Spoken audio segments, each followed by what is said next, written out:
Welcome back, everyone. JAYBONE here for Smash This Podcast. To my left, your right, or actually my left, your never mind. With me tonight, as usual, Basil. What is up, brother? I'm beneath you. You are. You are. It's like literally and figuratively. You can flip them. I'm sorry. We're high tech. My geography was never very. I think I got a D in geography, and it's Bro, that's an F. That's like the first thing you learn. Down is up and up is and over here, my partner from another podcast, that other little podcast I do, Mr. Front Row Bill. What is up, dude? What's up, JAYBONE and Basil? It's Wednesday. What am I doing here? What am I doing here? Why did you take a right instead of a left? I took the wrong turn at Albuquerque, I think, and somehow I wound up saying hello to Tony Khan. I don't know what's going on. He lost a bet. What was the bet? I felt like I lost a bet about an hour into tonight. Yeah, it's. What was the bet? No, that was just a joke. No bet. No, but look, this. Bill was here because of what happened last night on Impact Wrestling. And he and I, and I'm sure Basil was very curious too, to see if and when there was going to be a payoff tonight on AEW Dynamite. And, well, yeah. There was none. Nothing. There was nothing. Nothing. Yes, this Nothing Sting would at say all. Nothing at all. Oh, it's buffering. Just wait. We're waiting. It's still buffering. It's. I think what this establishes is that anything Impact related will only happen on Impact show. So, which I'm fine with. It's fine, we just can't expect it. It's not Co. And the press pass earlier that Don did, he emphasized that this is not a co-promotion. Settle down. Settle down. If he said it himself, say that, didn't he? He said there's just no Kenny and me. He's all about Don, and it's all about Kenny. It's not about Impact and AEW. If he said it himself that there wasn't going to be, and then there wasn't, and then people are disappointed, like, that's just on you. Well, yeah, most people probably did not see the press pass today. It's great if you did, but I think a lot of people probably did not catch that. But I'm saying if you did, and then you still expected it because you were expecting to be swerved, and then you're not swerved. Well, you have a lot of trolls like the Good Brothers. I know JAYBONE, maybe at some point you'll share screen of Rooney, what they put out there, but they trolled everybody like they always do. And I mean, they were. I saw a few of Anderson's tweets about tonight, so he was tagging AEW and stuff, but I mean. The good old Good Brothers. That's the Bullet Club, man. It's the Biz Cliz. They got us all excited. Yeah, the Bullet Club is back. But it's we'll do our own little. I mean, I could steal them. I could steal them if I want. You know what? Steal them. Who cares? You know what? Don Callis. It's a special night. Don Callis stole Kenny Omega. So you know what? Guys? Look at that. It's on the fly. Look at this. This is high tech, man. Forget your geography. JAYBONE aced everything else. I'm shooting tonight, guys. I'm shooting. Oh, it's gonna be a shooting night, long shooting night. And I'm gonna shoot about something else in a little bit. I'm gonna shoot on this guy. This guy's getting shot on tonight. We're gonna do a lot of shooting tonight, but we're gonna have fun at the same time because this was a fun show. This isn't gonna be just crap on AEW tonight. This was a fun show. We didn't get what we. Is that the direction that we're gonna go today? No, I was not on the email chain. Well, no, because I know Bill is not happy with the payoff, but I know he's not the type of guy that's just going to crap on everything he saw. Because he does love his wrestling. That didn't wear a mask.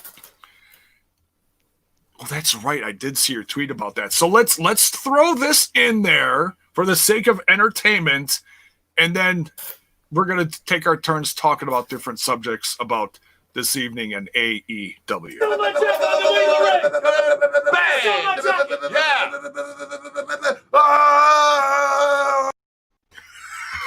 My favorite bite ever. It doesn't get old. It doesn't get old. I love that shit. All right, so I'm gonna start out. Now you guys didn't know this was coming, but this was upsetting. And I'm gonna do the person a favor and not even call him out by name. Just say Trent's name. It's okay. No, it's not Trent. No, Trent wouldn't do this. So I get a message from someone literally a half an hour before AEW starts. Okay? Someone I haven't talked to since like July. Oh, so it was solid information. Got it. Yeah, so solid. Private messages me. Hang on, I gotta bring this up because this is just. I'm just gonna say if the juicy shits. If you get random bullshit like this and you don't cross-reference it with me, I mean that's on you. No, and I didn't even believe this. I just But he got your hopes up. No, he didn't, because I knew it was bullshit. Just the fact that it was just some like random was shit. Was it Sean Ross Sapp? Yeah, practically. Hey, by the way, J-Bone, I know you hate me, but here's some shit. Okay. He's telling you it's a one-off. Yeah, right. He said, I've been told by someone Kenny Omega and the Good Brothers are going to jump the Young Bucks and the Hangman, but Mox runs after them with a baseball bat. That's what happened tonight. That was breaking news. That was supposed to happen tonight. That's okay. So one, on a live show, never believe. This is for anybody. I'm not just saying for you. Never believe anything that's in that much detail, especially for a live show. Yeah. Because you want to know what? They don't write their promos. Right. I know firsthand. They don't write their promos. So if you ever see any spoilers, especially for live shows that are advertised live, don't believe them. Oh, and he said Jungle Boy was his inside guy. Bullshit. I'm like, what? Bullshit. I'm like, really, dude? So much bullshit. That's a major right Jungle there, Boy right mark when you said Jungle Boy was his in, yeah, that's a no. I knew he was full. Well, I knew he was full of shit, anyways. But I was just the fact that he like said, "Oh yeah," and Jungle Boy is my mole or whatever you want to call it. Yeah, well, yeah. Okay. Jay, since you have it, I think we got to play it. We're going into the archive tonight. There's only one thing for this story, and I'm going to play it. Go for it. Don't believe anything that you read on the internet.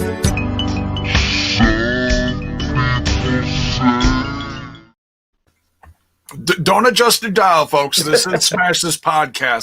Okay. Hey, Bill, I know you're new here. I know you're new here. Fuck Vince Russo. Oh, there you go. That shit ever again. Well, that was more Brian Alvarez. I don't care. I saw Vince Russo's face. That was more than enough. We don't. Okay, new rule. Yeah, so you're against that as much as Alicia's against it on the TNI show because she hates that. No, she hates it because she doesn't like the last visual. You mean I'm against Vince Russo getting your fucking hopes up and then tossing you to the trash? Yeah. So you're talking like in the old days, the old TNA days. Or are you talking WCW? No, I was talking about 3 months ago. Yeah. Oh, you're talking about the brand. Yeah. Oh, that's shooting. We're shooting, and we're not even talking Tony Khan to Tony's yet. Yeah. Fuck Vince Russo. Fuck for getting my friend's hopes up, and fuck him doing nothing about it. There you go. I like that. Wait, hold on. And that was already before my disdain for him to begin with, and I put up with it because Trent's my best friend, and he was hyped about it, so I was hyped about it for him, for you guys to be on a bigger platform. But without without the old place that you guys used to live at, and without Vince Russo, you guys got over 2,000 fucking viewers the last 2 weeks on TNI. So you guys don't need anybody. You guys are good enough on your own. I want to thank. Say it like that. I'd like to thank Tony Khan for that. I'm kidding. Yeah. So, although for real, Vince I never Russo, want to fucking hear Vince Russo's name on this shit ever. Via again. Basil, this is definitely worthy.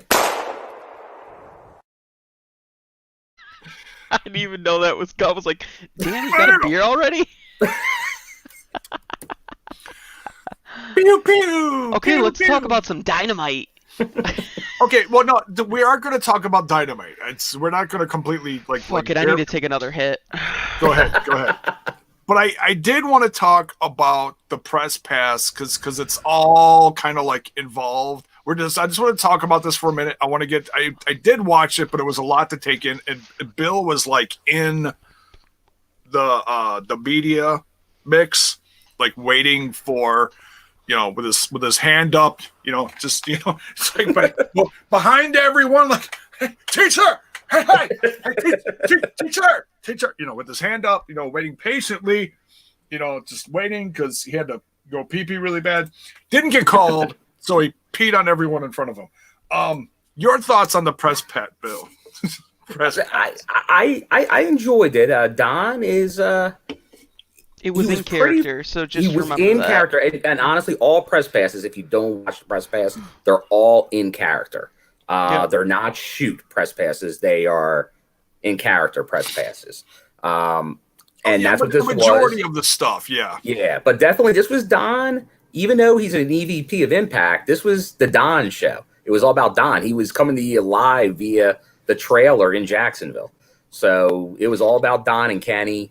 He didn't really like anything about Impact related, which sadly, and we would have expected this, there wasn't a ton of Impact questions. It was all about the partnership, relationship with both AEW, New Japan, and that's obviously, he was talking that up. He mentioned New Japan more than any company, Don, during the press pass.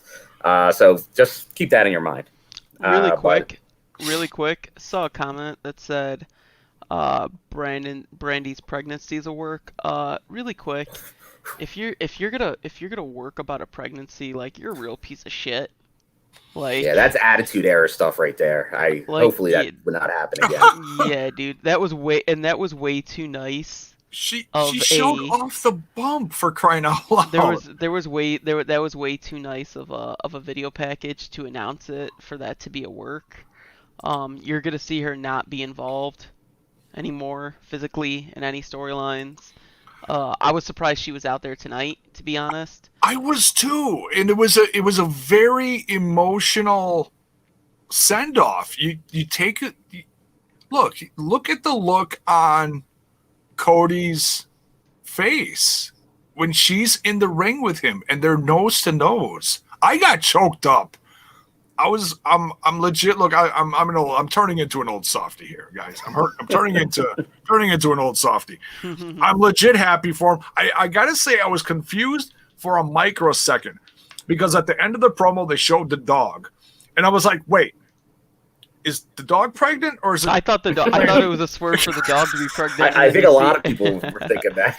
I think that's what they wanted, but it was nice. It was like Baby Guardian or whatever. Baby security or whatever. Yeah, baby security. And didn't they just show off a new puppy or something recently on social media that they got a new little puppy, or is that someone else I'm thinking of? Might have been someone else. I don't know. I thought Brandy just showed like a new little puppy that they. That's why They've had two dogs. No, but it was something new. I don't know. Maybe I'm confusing it with someone else. But anyways. Yeah, there a lot of people are posting dog pictures. I know Jonathan Gresham had a little dog sleeping on him the other day. So. I saw that picture. That was adorable. Yeah, Jordan. Yeah. It was, the dog was like curled up on his bicep. That was cute. But yeah, congratulations to Brandy and Cody. So I can't wait to hear. Because it's going to come out. It's going to come out. Brandy's doing her thing with the case. Obviously, she's not going to be doing any more, drinking things on YouTube. Yeah. No shots of Brandy. I'm sure there's going to be no more no more shots of Brandy. Yeah, I mean, if they switch it over to like a cooking montage with some of the cooks, but I'm sure she'll just make like virgin drinks or something. Maybe it could be. I mean, that's a long time to come up with virgin drinks, but I can't wait to see if there's ever going to be some kind of Brandy / Mrs. Moxley videos, because they're both pregnant right now. True. It's got to happen. Their kids are gonna fight in 20 years. And that means that Cody and Mox have to like tear it up in a cage or something by law, then, right? They're gonna walk them out. They're gonna walk their kids out to the ring. Well, there will be the future Hardy brothers as well. So Matt's already claiming that, the future Hardy boys, right? Oh, come on, man.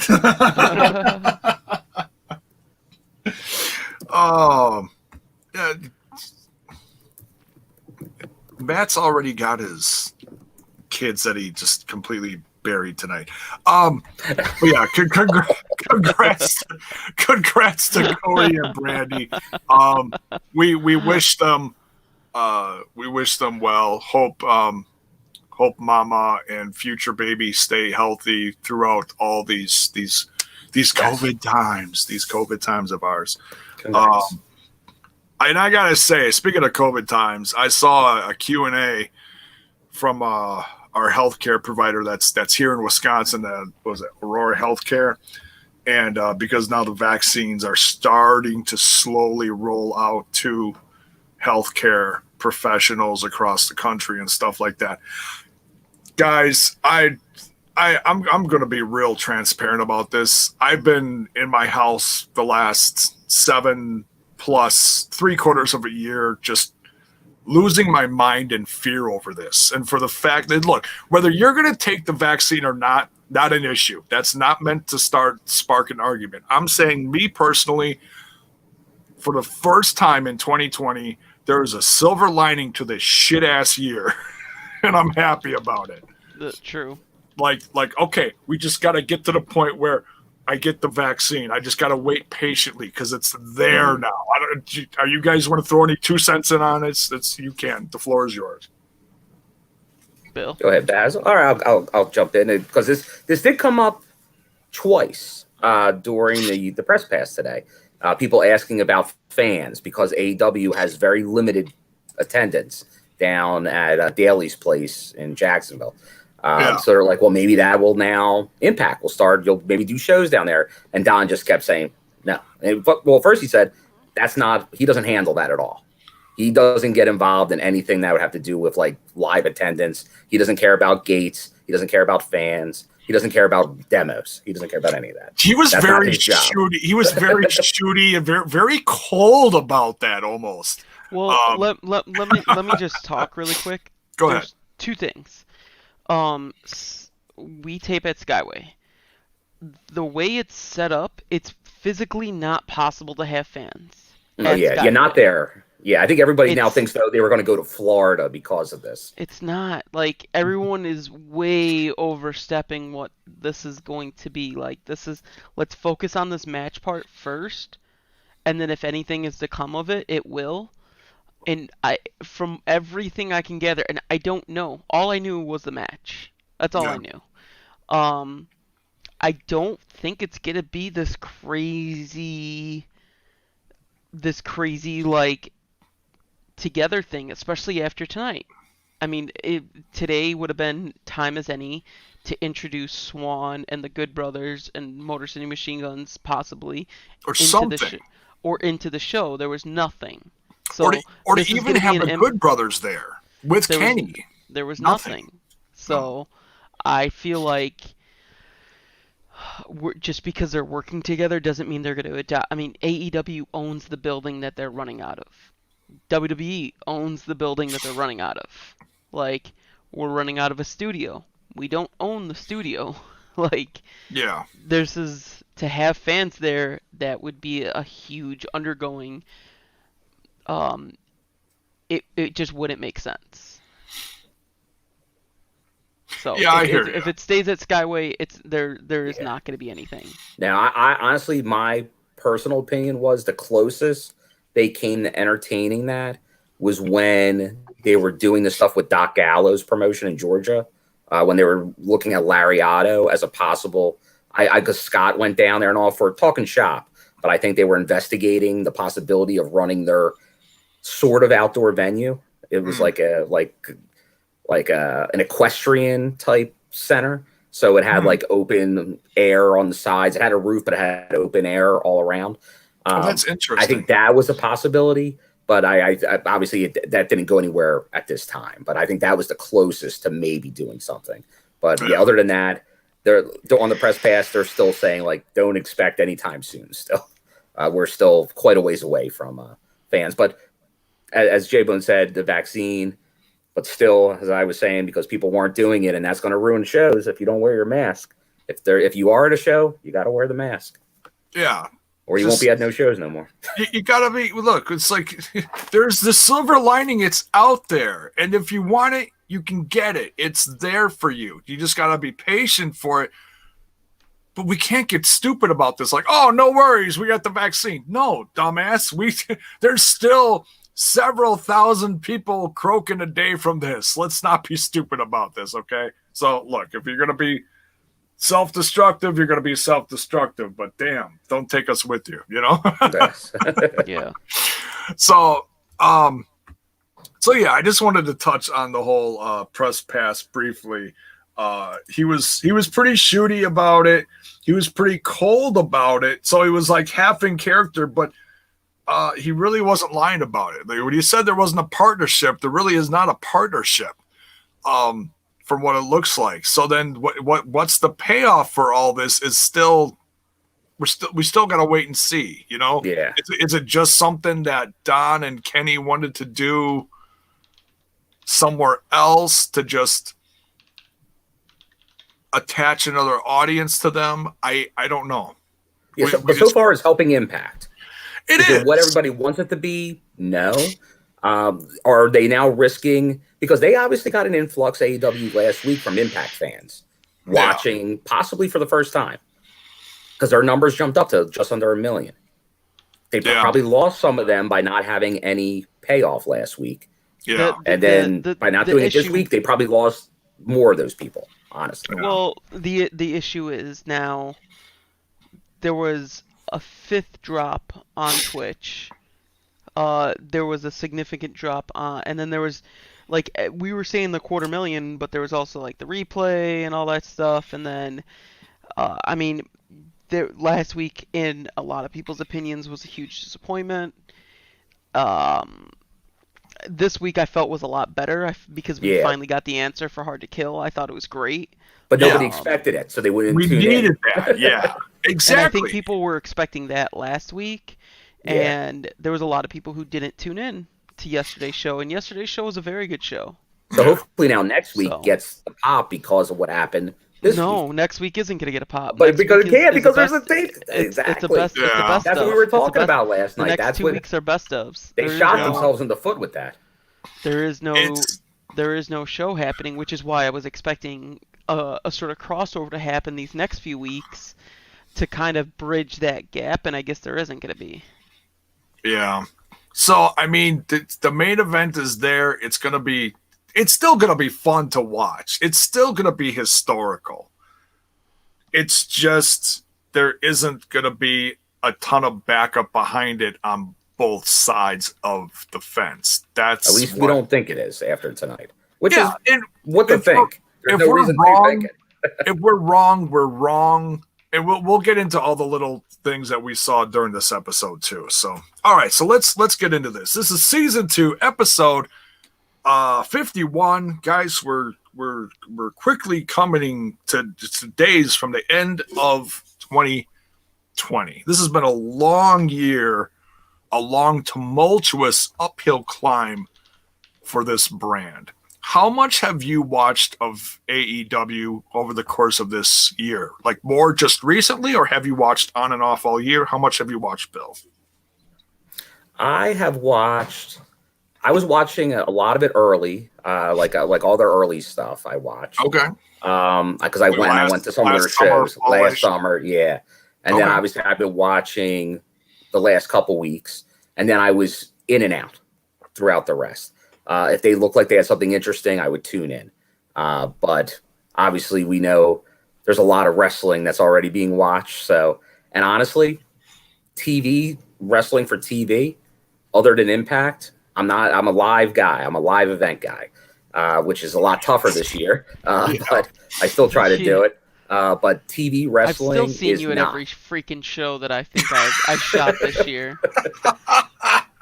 So, but that's He's like, what I am. guys, I'm gonna drive to freaking Utah to watch this this indie show and I'm not going to Utah yet. and But maybe.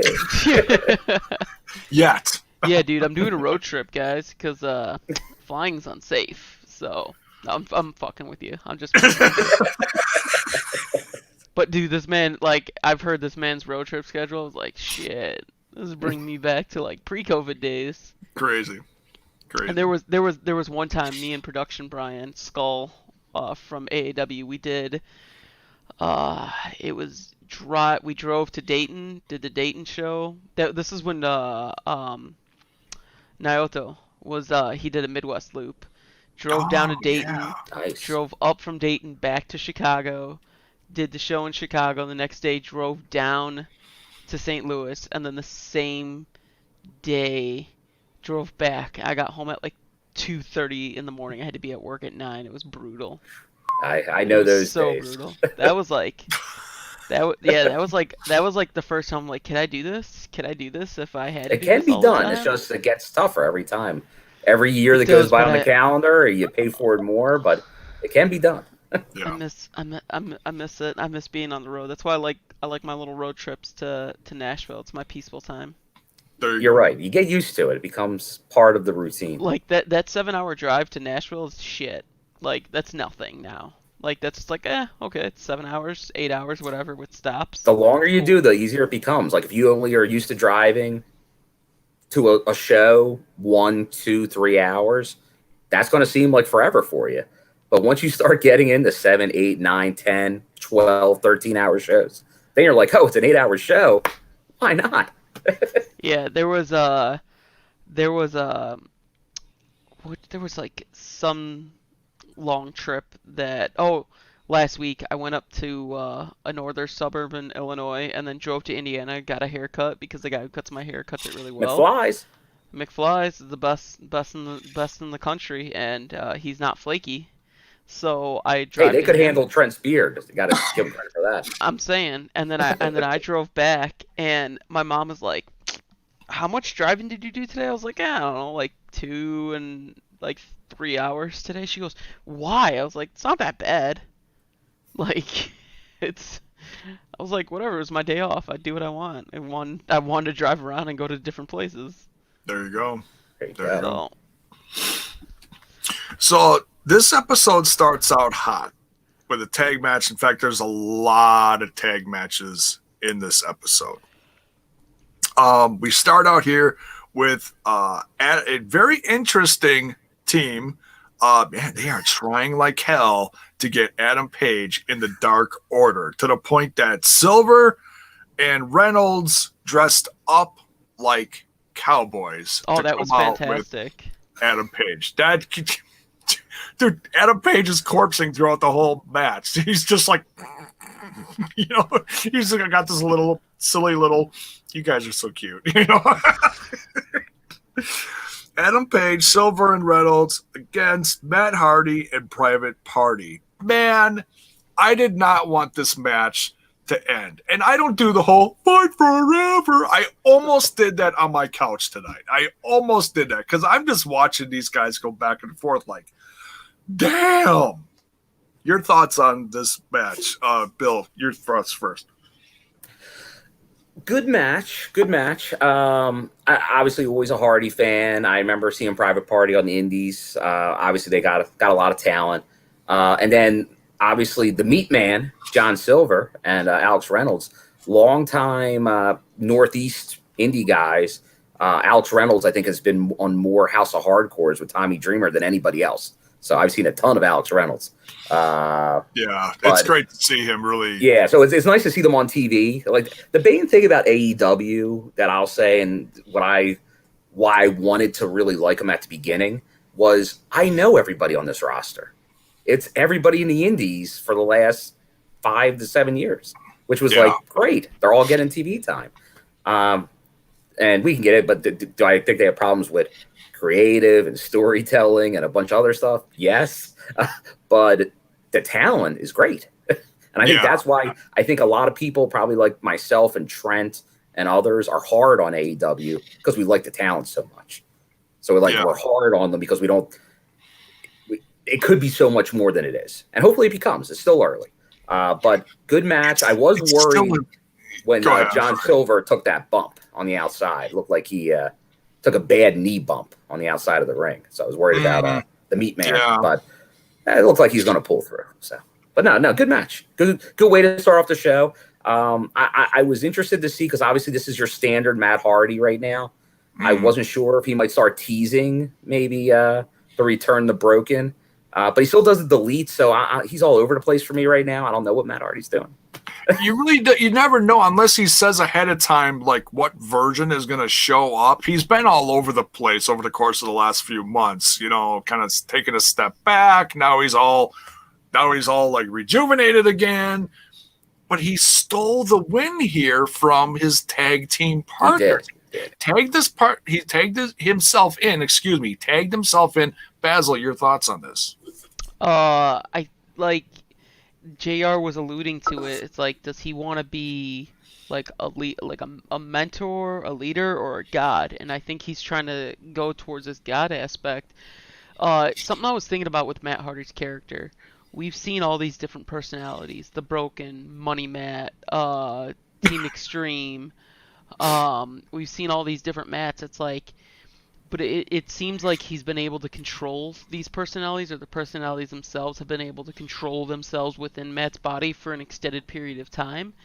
And in this run of AEW, we've seen all of them change on and off, like week to week. Like they're all kind of losing grasp on Matt Hardy himself, and it's kind of manifesting into this Matt Hardy who wants control and power and leadership.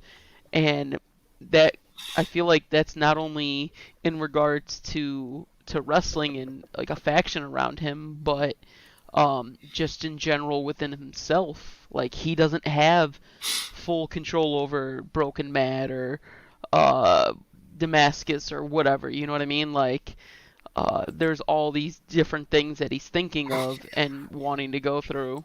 Oh my god. They flow. Yes, the Trent's marriage jokes do flow over to Smash this podcast. So it's I do try to recognize. Oh, we got one over. We had one that happened on BSB the other day. So they're everywhere. They're everywhere. They're going across. They're going to start showing up on other shows, and then they're all of a sudden like someone out of that we don't even know, is going to be like, wait, who's Trent? And what's this about his? And then Zach's gonna be like, "Oops, sorry, wrong podcast." And then he'll see. I think GFW. I think GFW. The GFW run in TNA Impact lasted longer than Trent's marriage. Yeah. Now, Basil, you don't go that far back with Trent to that marriage, do you? Oh, I do. I actually go. Do you? Do you know the ex? Do you know the ex? I do know the ex. I go further back with Trent to before they were even married. I knew them when I met them when they were a couple. And you got the dirt. She would go to wrestling shows with us. Okay. Yeah. So we'd all. So you would think it all would have worked out. Sadly, it didn't. Bro.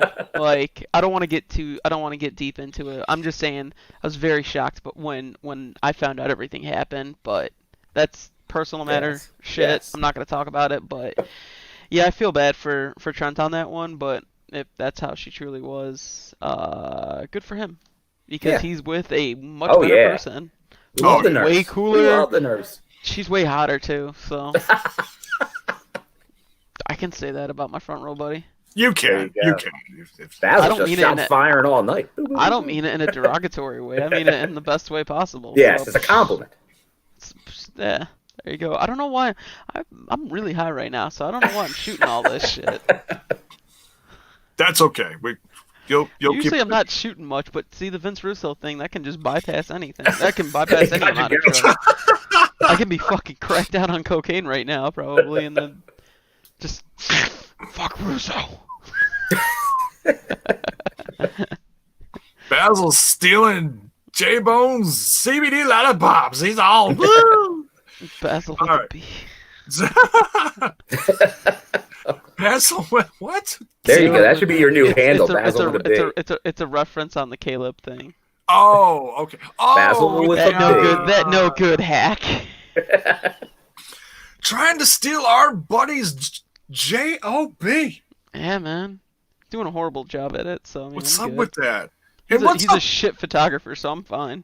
And what's up with those mailman shorts he's wearing to the ring? Damn. I mean, those are some ugly mailman shorts. Dan the Dan vibes over there.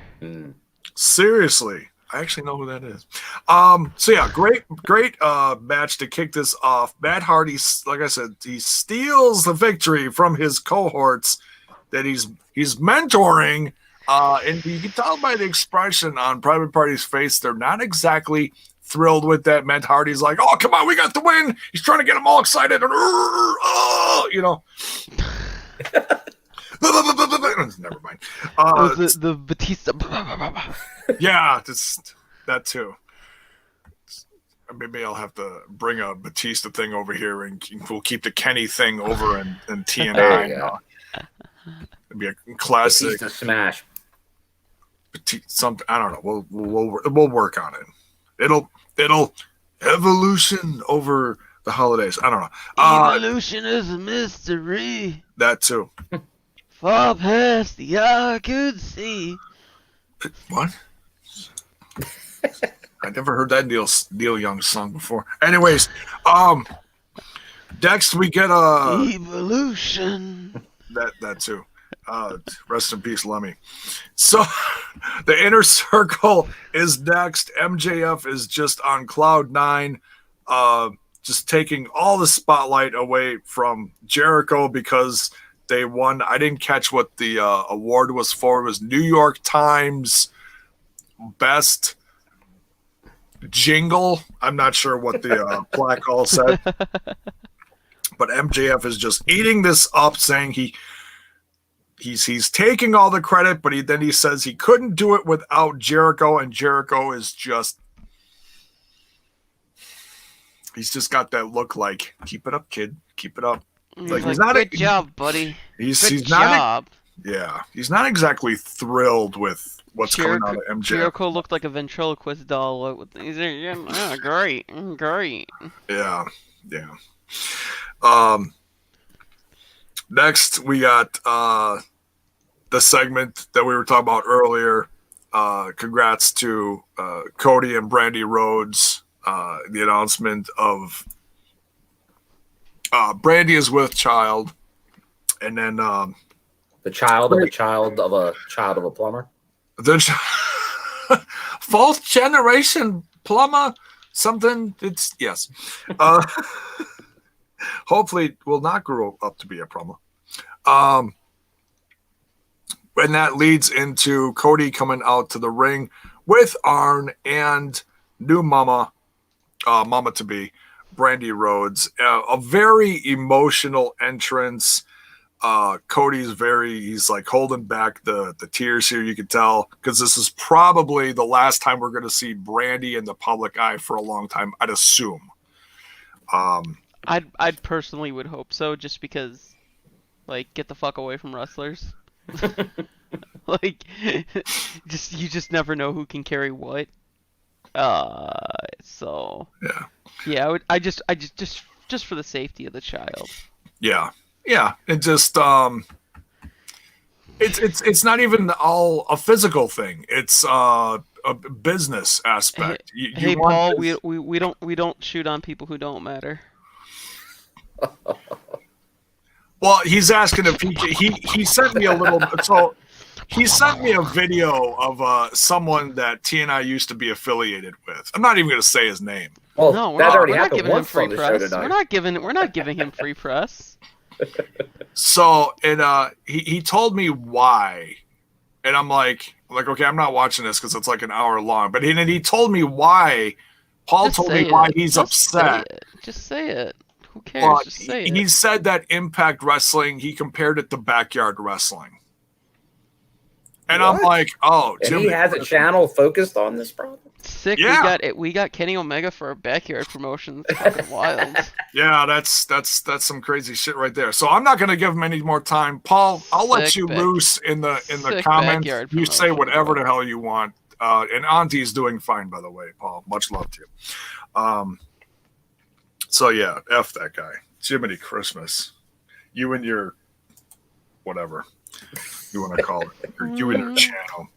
Yeah, we're all about Impact Wrestling, but it's backyard wrestling. Fuck you, dude. What do you mean? I'm a huge fan of Brandy. I love Brandy. I just want her to be safe. Like, I don't give a shit about characters right now. Like, I just don't want a dead baby. Yes, No, I don't want that. No, we don't want that. That's what I don't want. No, that's fine. That's fine, Basil. We're talking no. about I'm just saying. He was saying I'm not. I love Brandy actually. Brandy's great. We love Brandy. I thought that promo that she cut on Jade was fantastic. I think Oh, you know what? Was that 2 weeks ago? Yeah. When Jade It was debuted? like 3 weeks. I think that was 3 weeks ago. That was really good. That was like the one episode you had to miss, I believe. And we missed the one where Shaq debuted. Did you watch that? Because I didn't watch any of that. Yeah, I watched it. Basil, Basil, talk about, because I missed this. What happened with Shaq? Was it significant or was it? I don't. Nothing. Literally nothing. It was like a promo, and Shaq was being cordial and all that stuff throughout the whole thing, and then said something like, "Go, be careful around Jade" or some shit like that, and then Brandy was like, "You ain't bad and bougie," and then throws water in his face, and then that was it. There was nothing significant happened. So you think anything else is going to happen with this? Not anymore. Not anymore. Can't. I mean, okay. I like that she's selling the broken arm, obviously, but like, you can't. What is she going to do? Break her other arm? Yeah. But we'll probably see more of Jade. Hopefully, less of Shaq, because I just don't think. I hope we see. I just hope Jade can wrestle. Because if she can wrestle, that's total package shit right there. Yeah, she looks athletic. She looks amazing. I have no clue what she can. I have no clue what she can do in the ring. Hopefully, she can. Hell. She's fine as hell. She looks amazing. She has great ring presence. When she had that promo. Yeah. In my personal opinion, just go with Jade instead of Jade Cargill. I think Jade is just, for someone like her, single name, doing the Vince McMahon get rid of the last name thing. I think for her it works. Yeah, unless you're trying to make the last name more like it stands out, like it sounds like it's money. You know what I mean? Some names just. I haven't gotten used to the name yet. I still like like Cargill, like that just doesn't roll off the tongue. It's not catchy. It sounds like she needs a cool shoot name like freaking John Cena. Oh, we'll get to that later. We shooting on John Cena? No. I was about to say, I'm like, I haven't seen him. No, there was a certain tag team that came out later in the show that. That sounded like 2003 John Cena. It's actually it was really entertaining. 100%. Sounded great. So we got Cody Rhodes versus Angelico with Jack Evans. Cody Rhodes gets the win here. Any thoughts on this match? I thought it was good. I love seeing a little spotlight on Angelico because I used to see it all the time with Lucha Underground, and now we just get it sporadically. They did have a great match with the Young Bucks recently, but and I think that was like a great payoff for like a year's worth of hard work and patience. Valid point. It felt like a lot of throwing the bone to a lot of the dark guys on the episode tonight. It felt like a lot of people that maybe don't get TV time got some TV time tonight. And that was one of them, which is good. Obviously, you're there with Cody. You got a lot of eyes. I don't know if they really gelled well. Didn't didn't seem like they but I'm sure they've never really interacted much. But it was to the point. It got them on TV, served the purpose. They put them over on announcing, so it is what it was. Yeah, I mean, I feel it was good. Basil, any thoughts? On the match, or Yeah. I enjoyed it. I like overall, like everything that happened today. To be honest, there was nothing crazy. It was great to see Angelico in a singles match. I want to see more Jack Evans and Angelico on TV personally because one, their theme music is amazing. Yeah. And two, they're both very talented. So anytime they can perform more or be on TV, I'm gonna always be down for it. Yeah. Yeah, I'd love to see them on TV more as opposed to dark because they've been around enough. They're a veteran presence, very similar to like a team like I would say Silver and Reynolds that have been around for a while that deserve a little TV time, whether they're, you know, as big of a name as someone like FTR or not. I'm biased on them because I watched them for years, maybe not together, but on a brand like Lucha Underground where you know the talent is there, it shined through, and yeah, just like I said, I'm biased, but and then we get more congratulations to Cody from Team Taz coming out. Now, I felt this felt a little flat. They look like they're coming to the ring. Cody is sadly outnumbered, even though Arn's there. Arn is still casting a presence, but, Arn's not going to do much physically. He'll take a bump twice a year. That's about it. Just as they're about to get in the ring and serve it up gangsta style to Cody, the snow starts. The lights change. Everything's blue.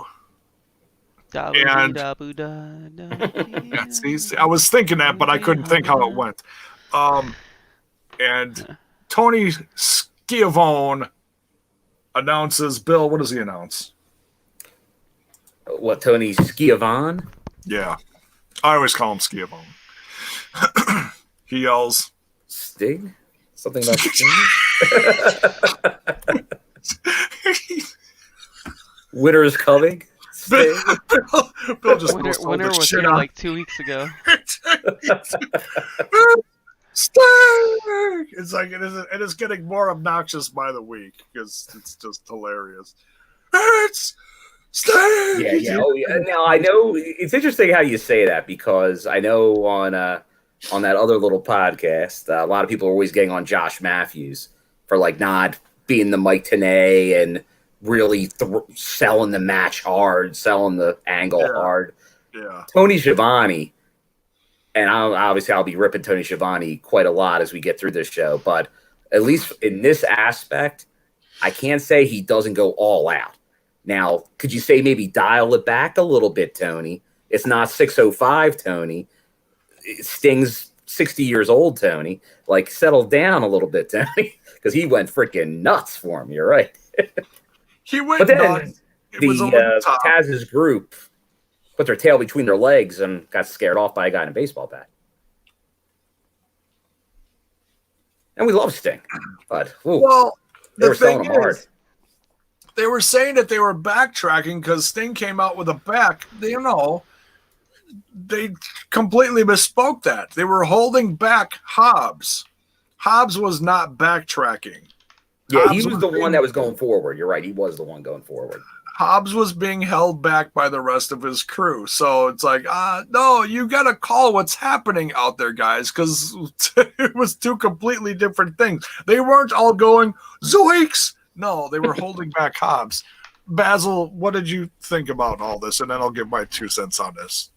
I feel like there's going to be a 6-man match built up. I think we're going to get Hobbs, Cage, and Darby. Ricky versus Cody, Darby and Sting. Personally. Stang. Man, if Heath can come out in that match, that'd be so sick. You just want to see Sting roll down the ramp on the skateboard, don't you? I just want Sting. That's all I want, man. It's been... Man, when's the next Talking Shop? We need Stang. We need more Stang. Nothing but Stang. Stang's laid up. Stang got eaten by a zombie, I think. Damn it. There was a lot of damage on that last one. I mean, we're not going to see Sting get physical. Like, don't expect it. Like, if you want to put him in a match early, though, yeah, I think you got it right. That's how you do it. You hide him. The first time we saw Sting like this, we waited a year and a half for an amazing match that got overturned 4 days later. So we can wait 2 months for him to actually get into a match. And at the age that he's at, I'm fine with that. I just wish there was something a little more than there's snow, there's Sting, he walked out, Sting looked around, he pointed the bat, and he walked out. And it was just like, J-Bone, are you telling me that worked in the 90s and the early 2000s, but it might not work anymore? Yeah. Like I had that same feeling 20 years later. And I love the Crow gimmick. Everybody loves the Crow gimmick. I love Sting. I'm gonna quote one of my best friends in the podcast biz right now. I was a little Stinger back in the day. The only reason I think what they're doing is because of how shitty his run in WWE was. And this is all to kind of build up that presence back, to build him back to that Undertaker level presence. Yes. That's definitely what they're doing for sure. That's what I feel that is happening. It'd be great though if it was just against one guy, because I think that's where they're losing the believability, being like Sting and 5 people run petrified from him. Yeah. Cage was out there. He was. He was out there. I don't remember exactly what was the order of people that came out. Obviously, Taz came out with the mic. Starks was next to him. Hobbs was there. So yeah, we're gonna get. I think we're gonna get Cage, Hobbs, and Starks versus Cody, Darby Allin, and Sting, and that's the safest way I think you can book Sting at this point. And then maybe evolve that into Sting comes out with Darby Allin and make a bigger production, and that'll really boost.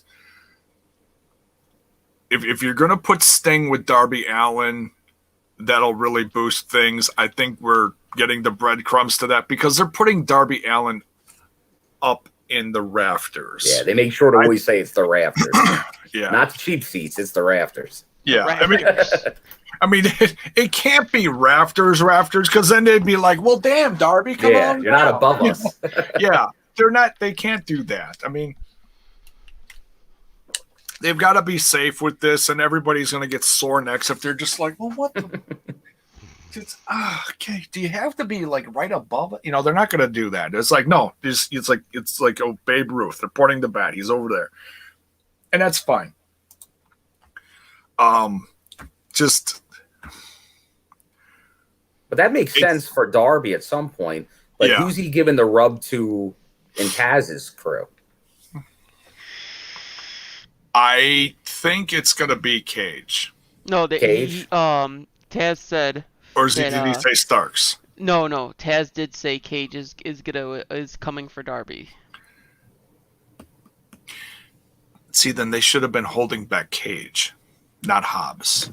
No, but I think teasing... You know what I mean? Do you know what I mean, though? Yeah, no, I get it, but I think it's possibly teasing. I don't. There's so many different combos. I'm kind of lost, to be honest. So. It just, the whole thing felt, it was great. Like what they're doing with Sting. Look, please don't take me as Sting is shit. I'm not saying that. They've got the frickin' lights, the snow, Sting. It's quite the presence. I do enjoy it. Visually, I'm sold on it.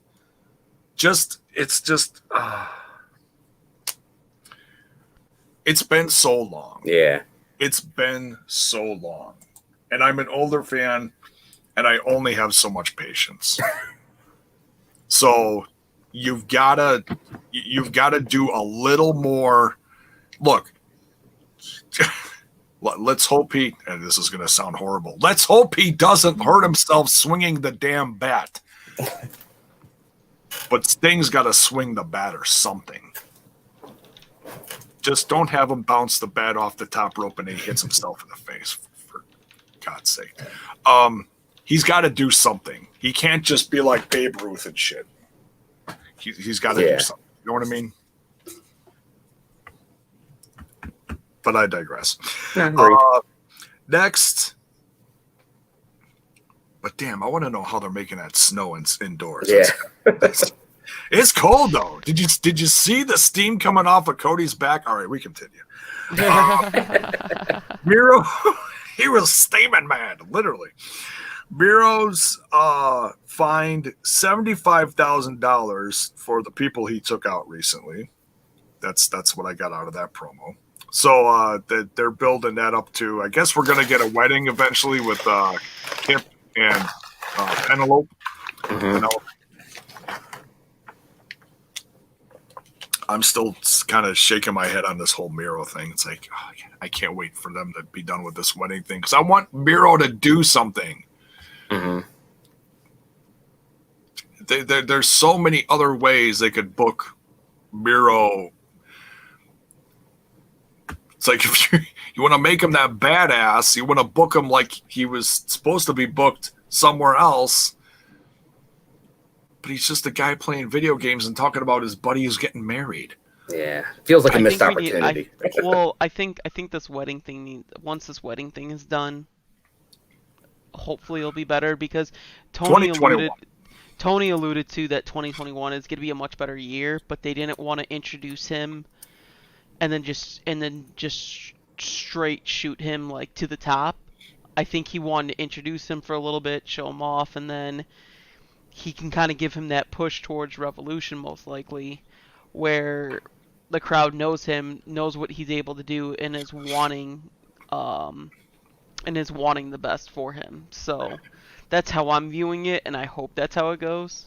Yeah, and I don't see. The thing is that I don't want him to get shot straight to the top. I just want him to have some decent matches and or feuds.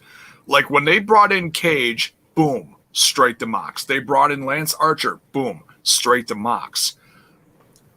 And the old school me was okay with that to a point because they did that a lot back in the day when I was little with Hogan. All of a sudden, oh, there's this monster. Where did he come from? You get the feud, boom, killed him. Where'd he go? What else do you do with him? You know? And you can't do that too much. So, no, I didn't want them to do that with Miro. I didn't want them to just bring him in. Oh, my God, Miro versus Mox. I wanted him just to come in and be booked as the monster he is, similar to Lance Archer, but they shot Lance Archer straight to the top too quick, too. I just, I get it. I just don't want him to be playing games all the time.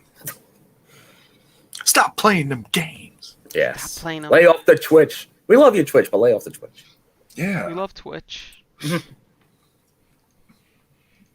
Good old Twitch. Work on the promos. Stop TikToking with your hot, sexy wife. Jiminy Christmas. All right. So he is 75K in the hole. Next, we got Eddie Kingston shooting on Lance Archer. They're brawling. Butcher and Blade came down. They get involved. Lucha Brothers came down. They get involved. Oh, I did forget this. So Eddie's shooting on Pac that he went home, that he's messed up. No, Pac is here. Pac shows up, joins the brawl. It's 4-on-3. Lance Archer and Pac and the Lucha Brothers scare Eddie and his crew away. I really enjoyed this. This was short but sweet. It's building a feud. This was one of the more entertaining things that I thought was on the show. what do you guys think about this whole Eddie Kingston versus Lance Archer / Pac thing? Oh, I fully enjoyed it. I like the whole. I like the whole. I like that. I also like. I mean, if we can kind of segue to the end of the show, because I like. I mean, it's just I like what Pac does at the end of the show. I like how he's showing that Death Triangle is a cohesive group without a single. There's no leader. I mean, Pac can speak. Is going to be doing the majority of the speaking because obviously he can speak the best English. And I'm okay with that. And that's fine. Like, but he's not doing it in a derogatory way towards the other two. It's just obviously he can cut the best promo of the three. He's got a ton of charisma, and he can help put over. He's got so much charisma. Yeah, and the way he speaks, and we saw that in the promos leading up to his comeback, which was short but sweet. That he's been pent up so long, and now he's back, and he's going to help himself and his cohorts, the Lucha Brothers, in this Death Triangle thing. But now Lance is in the mix too, because he also wants a piece of Eddie. So I just hope Lance doesn't get lost in the mix here. But it's all very, I like it all. Bill, what are your thoughts? And we can, you know what? We can jump around here. We can talk about the end as well, where Pac does come out and inform Kenny Omega after his match that it is going to be. Is that in 2 weeks now? Yeah, 2 weeks. 2 weeks. 2 Dynamites from now, we are going to get. Is it Phoenix versus Omega? Yeah, Phoenix, because and his reasoning is Phoenix won the title. Phoenix won the title tournament match that he was in, but obviously Eddie was like, "Hey, you're not feeling so well. We should have Penta." And then that was when he was trying to start the divide between the two, saying that like, "Hey, look, you don't need Phoenix," and trying to turn them against each other. So. Right, he was banged up, or there was a COVID thing, or whatever it was that Phoenix couldn't pay off his victory, right? Correct. Yeah, and that'll be a good match. I remember seeing Kenny make one of his, like, obviously when he was big in New Japan and he came to the States for a brief run. He did a Northeast Wrestling show against Phoenix. It was down in Florida, wasn't it? No, this was up in New York, like upstate New York. Was it down in Florida? They may have done one there too, because he did a little bit of a tour, but his first match was there, and they had some good chemistry back then. So I can only imagine that would be a pretty darn good match. When Phoenix, and that's the thing, because I know Lucha Brothers enjoyed them a lot in Impact as a tag team, but both of them are top singles guys. Like that Phoenix, I know people were kind of saying it, putting like he could be the next Rey Mysterio type thing. That's warranted. He's that talented. Oh, sure. He can be a huge single star, Phoenix. Yes. Very talented. Yeah, whether you put him with his brother or singles, which he was Lucha Underground champion for a bit, I believe, in the last 2 seasons. It gets a little fuzzy. I think that's when he did that angle with Melissa Santos, right? Yeah, and then he beat. Oh my God, who did he beat? So something with a C. The crazy guy with the long hair. Then he got his head shaved. Oh. I can't think of his name. Wait, when was this? It was one of the last seasons of Lucha Underground where Phoenix won the title, wasn't it? He didn't beat his brother. He beat someone else. The Mothman. Oh, Marty the Moth. Marty the Moth. Marty the Moth. Yeah, that's it. I'm pretty sure that's what it was. Yeah, couldn't think of it. Damn, I miss Marty the Moth. Now he's just like playing video games. I haven't seen him wrestle in years. Yeah, he beat him in a mask versus hair match. That's it. There you go. That's why you were focused on the hair. And yeah. And that was so good. Damn, I missed that show. Whatever. It's another time. And another decade. But so yeah, proof positive that Phoenix can go as a solo guy. That's my point in all this. Sorry for the Lieutenant Guard flashback. It's quite the No, quite you're the fine, strange you're trip fine. it was. I miss it. Anyways, Maybe someday, JAYBONE. Maybe someday. yes, someday it'll get unburied from Hollywood, and someone will dust it off and bring back a whole new cast and a whole new temple. I mean, There it's you go. the possibility is there. Hollywood just has to get its head out of its ass and stop fighting about it. There's nothing to fight about. Just put it together, dumbasses. Let's do it. Do it. Just do it. So yeah, I can't wait to see. So okay, so Phoenix versus Omega is booked, but the big picture here is Eddie versus Pac, and Lance is in there too. So I think that we're going to see some kind of 3-on-3. Maybe it'll be Lance, Pentagon, and Pac versus Eddie, Butcher, and the Blade.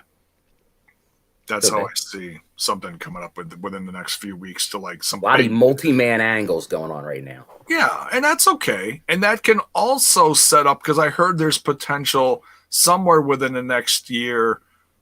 Tony's hinted at a 3-man title.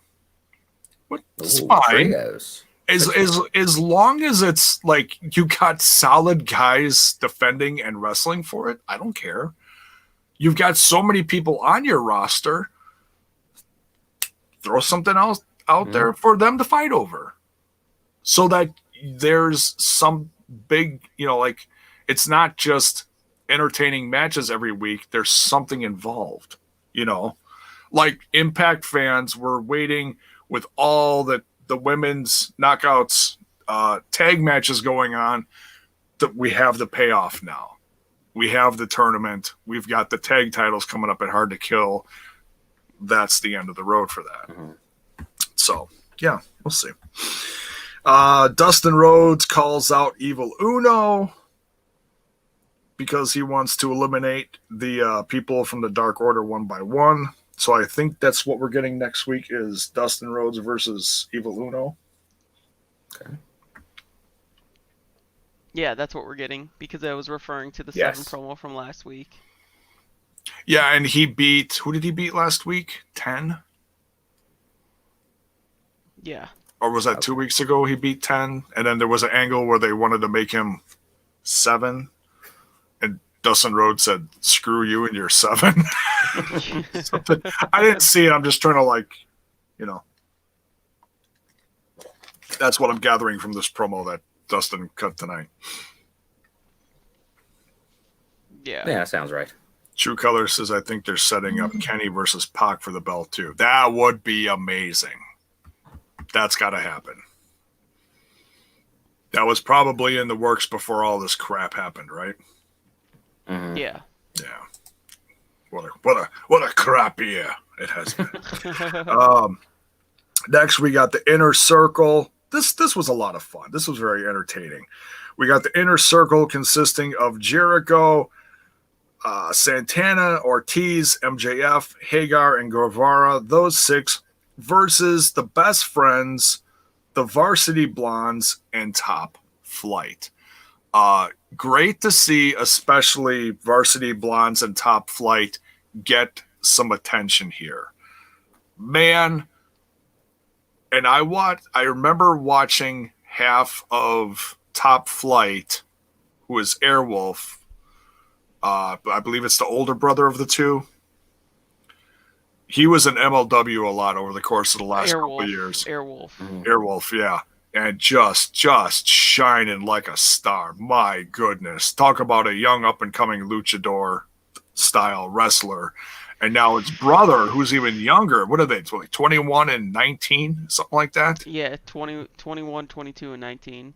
Unbelievable. Some of the youngest guys on the roster. And they're good. Man. Yeah, dude, it's wild.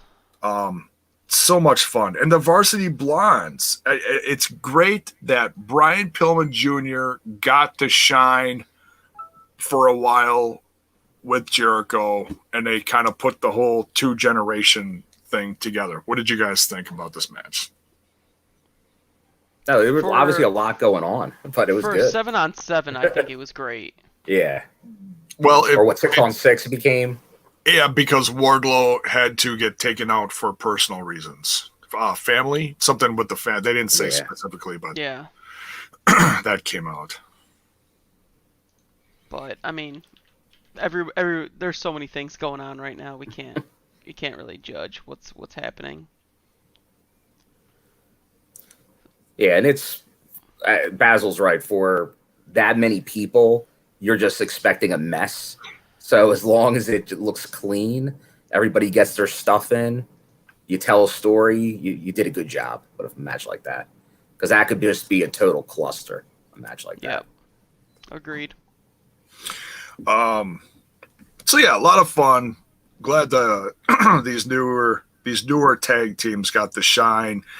Inner Circle ends up winning. Jericho, I don't remember who he hit with the bat, but the ref's back was turned. I mean, Aubrey Edwards, her hands were really full trying to take care of this match. She really, and I'm not going to blame her. I mean, this is a lot to, cut through.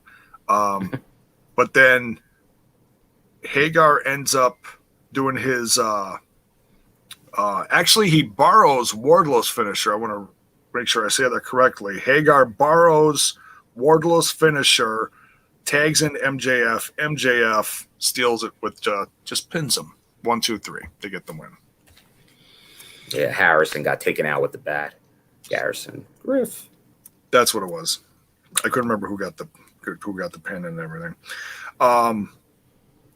But then Top Flight helped chase off the Inner Circle, later calling out MJF and Jericho. And we're going to see the payoff from that. I believe it's next week. Top Flight versus Jericho and MJF. It is next week, yeah. Tony Khan made it official after we get a couple tag matches coming up here. So that is official for next week. Yeah, Booker Man. The boss man, as they say. And if you're really in with the man, you call him TK. TK. The man, TK. Now. So yeah, very excited for that. Next, Thunder Rosa cutting a promo on Britt Baker. And I absolutely love this. This was intense. The heel in Britt Baker really shining through here. Big bicep Tony. Yeah, big bicep. Big bicep Tony. I popped it in. That was so funny. Thunder Rosa cutting a promo on Britt Baker. Rebel. What are they calling her? I always flub it up because they call her a couple different things. Instead of Rebel, they call her Reba, I think. Yeah. Reba, yeah. Reba comes out, distracts her. Britt Baker gets her from behind and just destroys her war paint on her face. Yeah. Absolutely just washes it off. Yeah, washes it, messes it up. I love this. So obviously this is building. Thunder Rosa's coming back more and more. I love it. Commanding quite the presence and certainly helping the women's division on AEW here. And Basil, your thoughts on this whole thing getting built between Thunder Rosa and Britt Baker? Did you like that? I enjoy it. I'm glad that there's a solid focus that isn't on the NWA Women's title, because I feel like the NWA Women's title has been overshadowing the AEW Women's title on AEW show. So I'm hoping this builds to a solid match, because obviously both competitors lost to Shida. Shida's dealing with this Abaddon thing going on right now, so it's good to have just more than one women's feud to look forward to. So, yeah. And I feel like Thunder Rosa getting to play in this role is really good. It's almost like an underdog role, but not at the same time.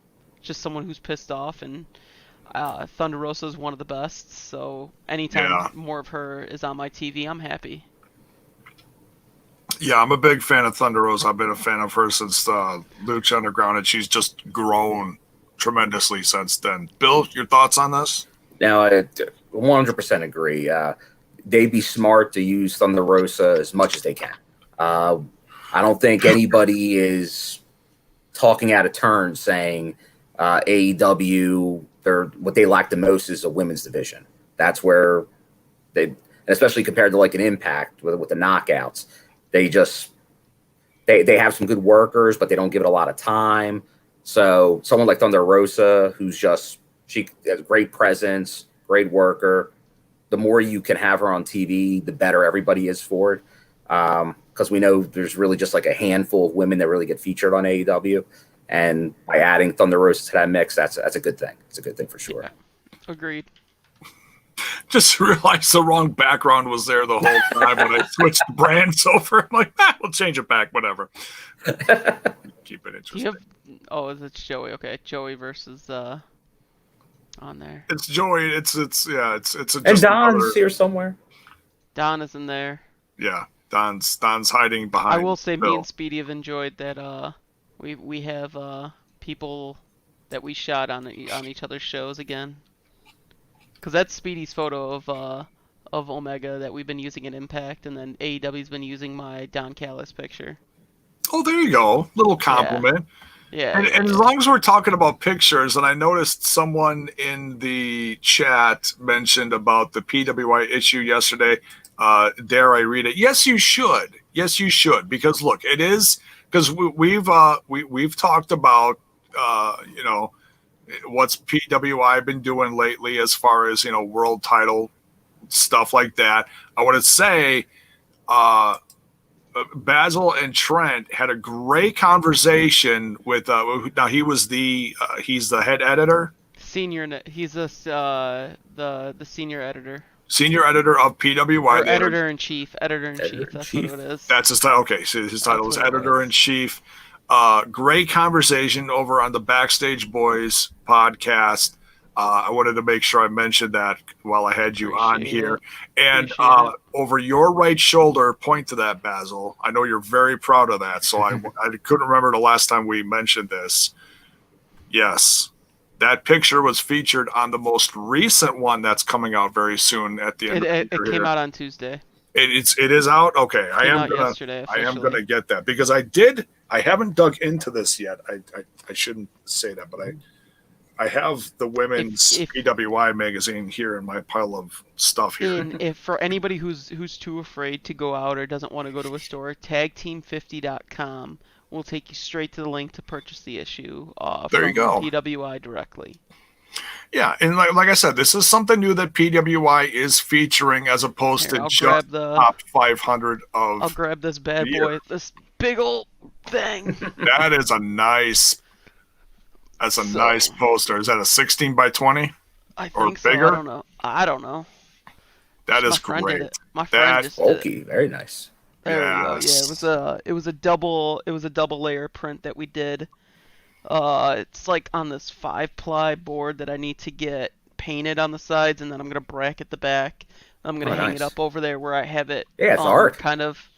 Where I kind of have it just stationed right now. But yeah, very happy of this picture. Very happy that I decided to take this picture, because this was we have like a few because obviously now without fans it's a lot easier to get some photo ops.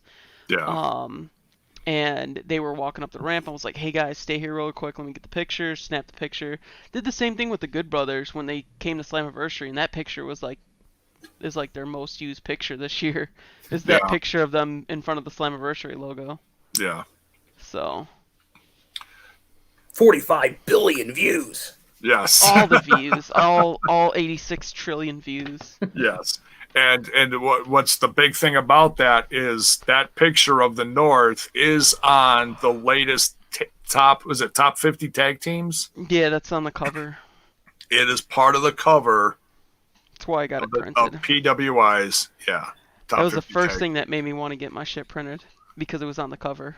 So yeah, congrats to you on making the cover. That's tremendous, and I'm sure you've got some stuff with the ladies. I'm not sure who's all involved as far as the top 50 ladies. Is it, or what is that issue with the women? Top 100. Is it top 100? Okay. Yeah, women here. So hold on.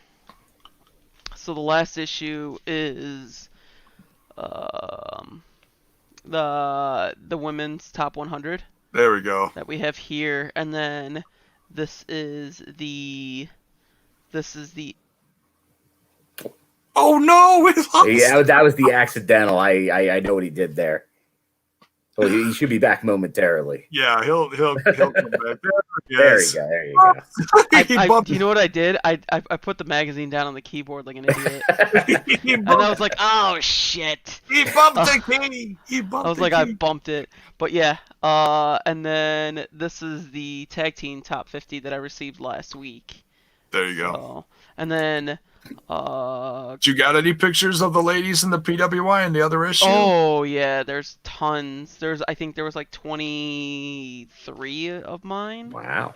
Oh, were in there because I also provided the indie ones as well. Tremendous. And then That also is great, not Basil. only do we have the thank you, I appreciate it. Yeah, that's very nice. So yeah, there's the North one right there. I'll be expecting my copy in the mail. No, I'm kidding. Yeah. And then also, it's a very tag team focused issue. We got a 4-page spread on the Motor City Machine Guns over here. Oh yeah. So talks a little bit about Shelly's time in WWE. You got some old school stuff on this page right there. That's some with Lee South, who's the current AEW ringside photographer. There you go. So. Great content. Good stuff as always. And that's a, like I said, that's a first for PWI. And I'm sure opinions aside, it's all subjective. It's all subjective of who your favorites are. This person should have blah blah blah blah blah. Whatever. Yeah. It's great that they're doing this. Focus on the ladies. Focus on the tag teams. It's a great step in the direction for an evolving print media. You know. Yeah. They gotta keep it interesting. I gotta keep the readers there. You know. Fantastic. It's one of the last ones around. We gotta keep it alive, folks. Yes, sir. So go order yours, and go give Basil some love when you pick up a copy. And let's see what's next here. Okay, so we talked about Thunder Rosa, Britt Baker, SCU, Kaz and Daniels versus the Acclaimed, Bowens and Caster. Now, this is a new tag team to the eyes of AEW fans. 5-tool player. Bowens. And they've had 8 wins under their belts now in a row with this quite an upset over SCU. Came out rapping, like battle rapping. Kaz even got involved in this. Bill, your thoughts on, first of all, the battle rap. Oh, the battle rap. I have seen both of the both Bowens and Caster before separately. They were Caster was in a different tag team on the Indies, and Bowens was usually a singles guy. But very talented, both of them. I did see him do a little rap before on the Indies, but it was pretty good. I give him credit. He not bad. And then when Kaz said he's going to rap, I'm like, what are we in for here? I was like, Kaz, what are you doing, man? Very Kurt Hennig of him. Yes, very Kurt Hennig of him. But then when he pulled the Men on a Mission line, that was good. That was good. The Men on a Mission line, I popped for Men on a Mission line. For Mabel and Mo, I'll pop for that. Oh, I laughed so hard. I was like,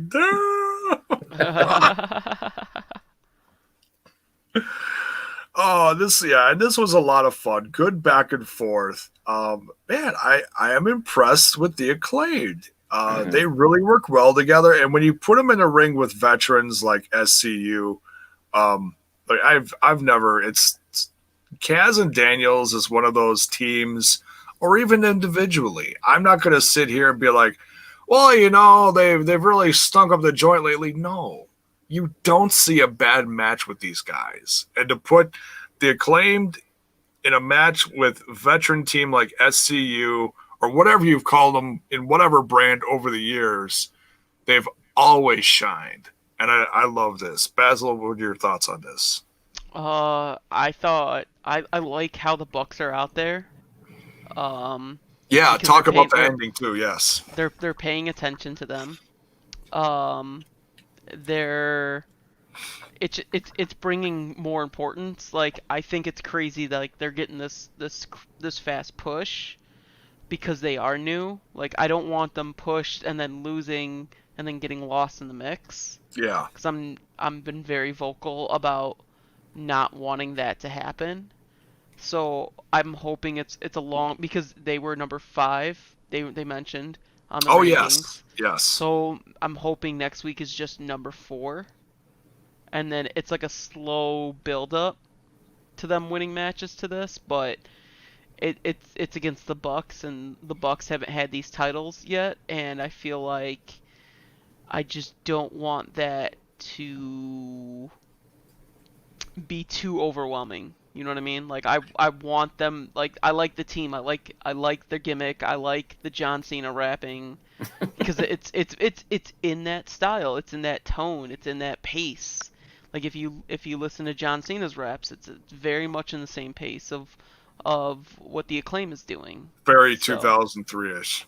yeah, I mean, there's nothing wrong with it. I enjoy it. I was like, No, okay, I popped for it because I mean this is fun. I'm old. It sounds like old school rap. It's Yeah. fun. It's a little diss track here and there. It's a little edgy, and that's what the kind of rap that I grew up on. So I pop for that, because that's exactly what Run DMC sounded like. Very simple, very plain, little edgy. Yeah, we're gonna talk about you, and yeah, I dug it. And the fact that they, did look like, something out of Thugonomics mixed with a little bit of, Run DMC walking down the street with the gold chain that was this thick, I popped for it. I'm not going to call it the best gimmick in the world because it is a little, it's not original, but it's done well. Yeah. I'll say that. It's done very well. Yeah, because it's something we don't see all the time. The last time we saw a gimmick like that, I believe, was who's the name of that guy that used to tag with Gallows back when Gallows was like drooling? Jesse? Jesse. Yeah, Jesse and Festus. Jesse and Festus, and then they turned Jesse into a rap guy. And I think that's the last time we saw that gimmick. Oh man, I completely forgot about that. Yeah, there's a little throwback, hey? God, I wonder what happened. Whatever happened to him? For our faithful Explosion Impact watchers, a guy I didn't know has a rap gimmick on the Indies. Did it on Impact. We like to call him Mr. Explosion. Nate Bach. No way. I don't know. Nate Bach is a rapper on the Indies. He Really? did multiple. He was the enhancement talent for Explosion matches. Master J. Thank you, True. 4 or 5 months ago. Yeah, Nate Bach was on a couple times. Yeah, like he was the first repeat guy that was like on Explosion that wasn't on the roster. But then he was just a stripped down guy from Detroit, and he hasn't been back. Why didn't he do? Oh man, I would have loved to see the rap gimmick. That'd have been hilarious. I saw it at Rockstar Pro when I went to Rockstar Pro. He did that. He was on the show, and that's the gimmick he had. Especially if you're going to put him against the guy. Who did he face? Did he face? Oh, what, on Impact? He had 2 matches. I forget though. Mark, if he's still there, he might remember. I'm thinking he faced Swinger, but I can't remember because I'm like, man, if he would have done that would have been one of Swinger's wins if that was the case. That'd have been dope. Oh, that'd have been so entertaining. But yeah, you don't see that gimmick too often these days. No. Slam Master J, Jiminy Christmas. Slam Master J. I love it. And then they put him with didn't they put him with who's the guy that just passed away tragically over the course of this last year?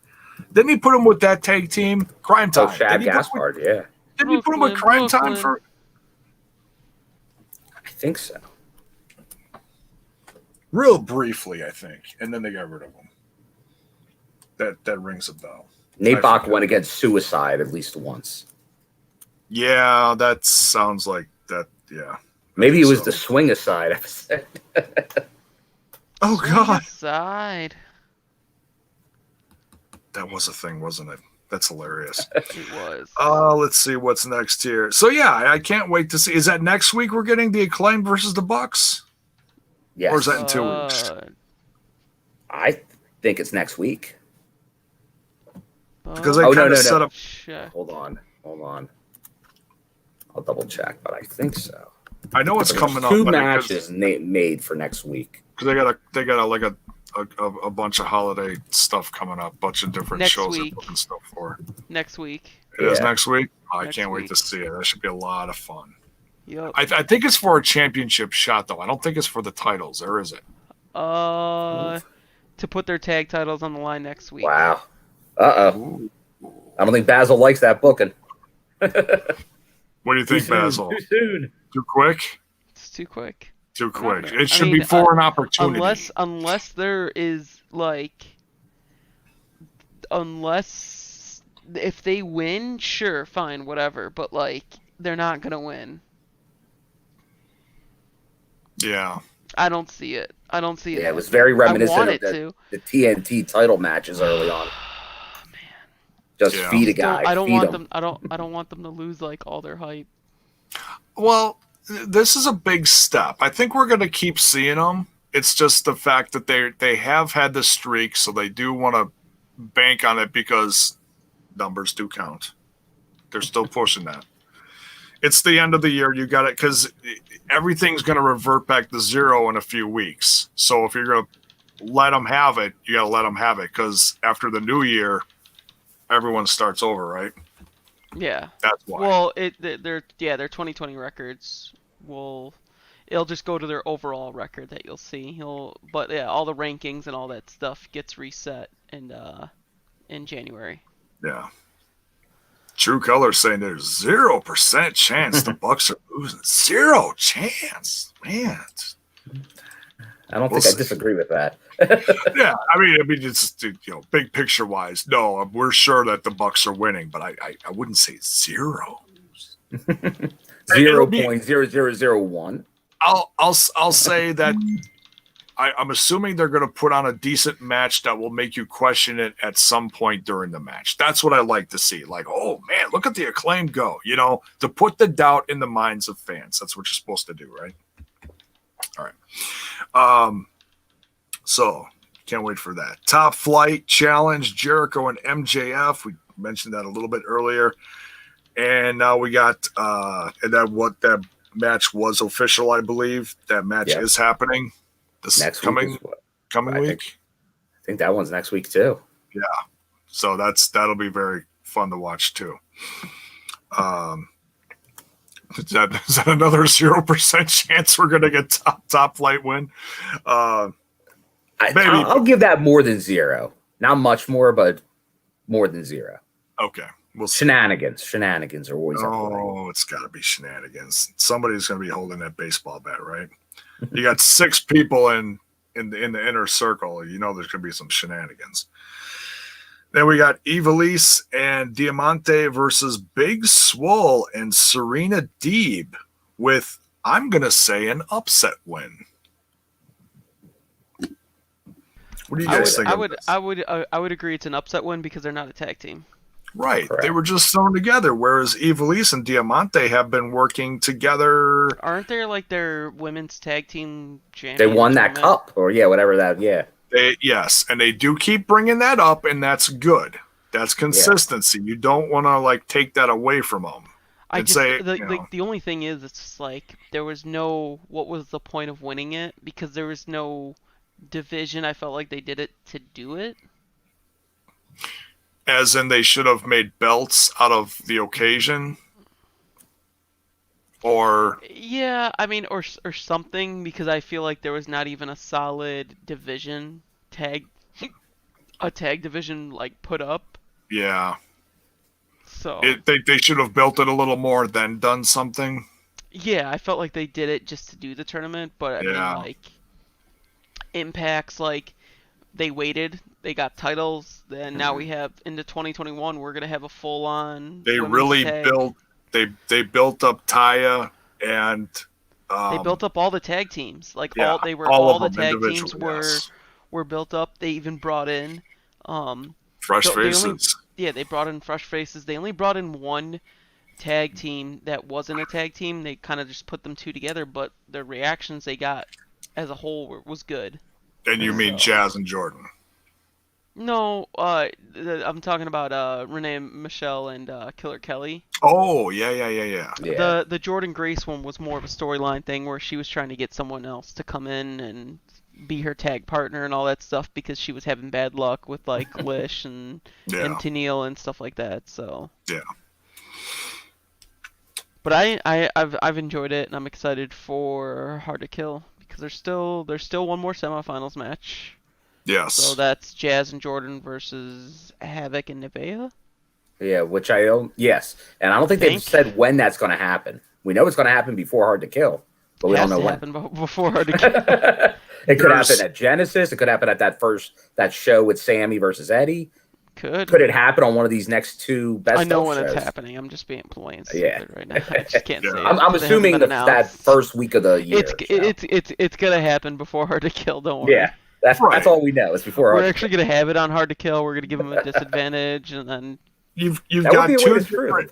You've got two different go home episodes and a Genesis where it can happen. So it's going to happen somewhere in those 3 dates before Hard to Kill. Yeah, it will happen though. Yeah.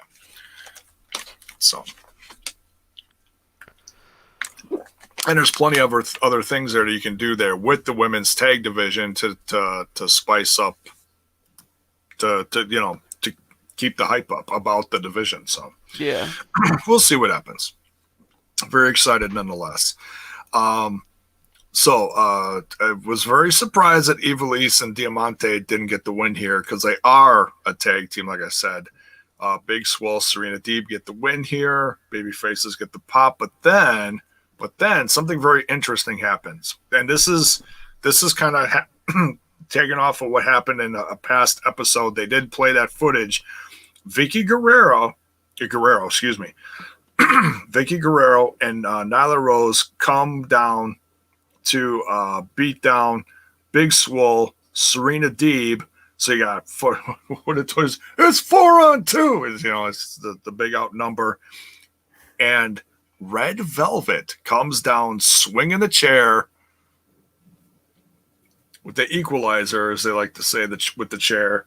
And equalizer. I'm excited about this. After this episode on TNT. Oh, it did, didn't it? The newer Equalizer, yes. Yeah, the Denzel vehicle. The Denzel, yes. Which I've never seen, but it's like on my to-do lists. I'm excited about this. It's a fresh face on Dynamite, but I know Red Velvet's had a lot of time on AEW Dark. So it makes me want to watch some of those Red Velvet matches to see how she is. I feel like this is a big introduction and a big moment for Red Velvet. Like, hey, someone to the rescue. Probably setting up a 3-on-3 in the future. Adding another baby face to this roster. One more face to strengthen the women's division that has been battling all year. Your thoughts on Red Velvet? I have to see more. I'm excited. I do want to see more. I just need to see more from her. I need to see her in a more of a winning role without Brandy, because she's been teaming with Brandy lately. So I just want to see. I kind of want to see more from her. Is that what she was doing on Dark? Yeah. Oh, okay. Yeah, she was losing singles matches and then teaming with Brandy as well. So. Okay. Yeah. So. Bill, what do you think? Yeah, when I wasn't familiar with Red Velvet. Okay. If she made the indie trek, I don't think she was up in the Northeast because I was not familiar with her. First time I saw her was when I went down south last month. Okay. And I will say this: the crowd there, and I don't watch much Dark. I think I've caught a few of them when I heard a name that I wanted to see. Like when Pillman went down there, I'm like, oh, let me see what Pillman's up to. Yeah, and I did the same thing for the British guy that just got signed. Yes, Ben Carter. Ben Carter, yeah. When So I did the same thing. Yes. Yeah. So that's kind of how I've been treating Dark. But from the limited fans there, she was really over with those fans because I think that was one of her early on the main show appearances. Okay. And they were fans of Red Velvet. A lot of them, a lot of the fans were like all about Red Velvet. So she's been making an impression, I guess, on those Dark episodes. So Yeah, she's been So, doing yeah, I well. think- I want to see more of her in this role. yeah, That's and all. I haven't seen her. Like I saw her in a match. She looked okay, but it was very limited. So I'm not.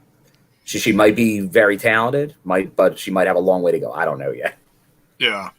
Yeah. So they're starting to introduce more new faces consistently. You got Abaddon, you got Red Velvet, you got the tag team of Ivelisse and Diamante. You got Serena Deeb now making a regular presence.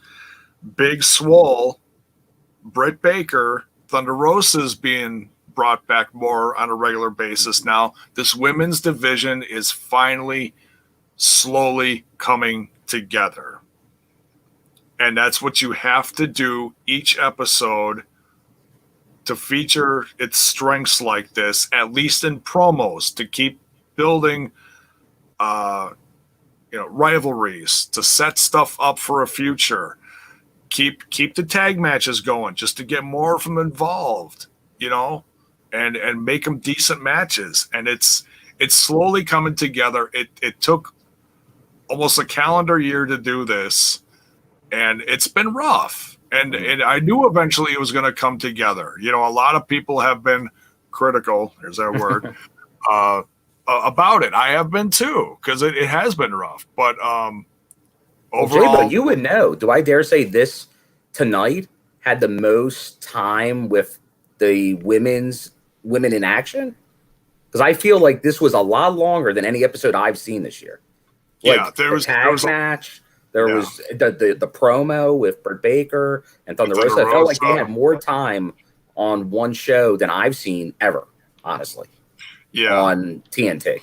And here's another name that's been out there. When Statlander coming back? I think sometime in the first half of next year. I'm not sure exactly when. She has been a little more public lately as far as, showing her workouts and stuff. She's getting there, but she was really, it was a horrible injury.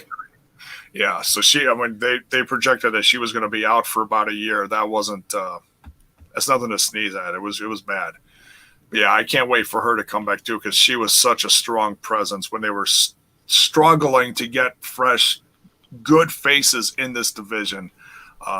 So it's, this is a time when we should be happy with who they're featuring. Hopefully they're consistent with it.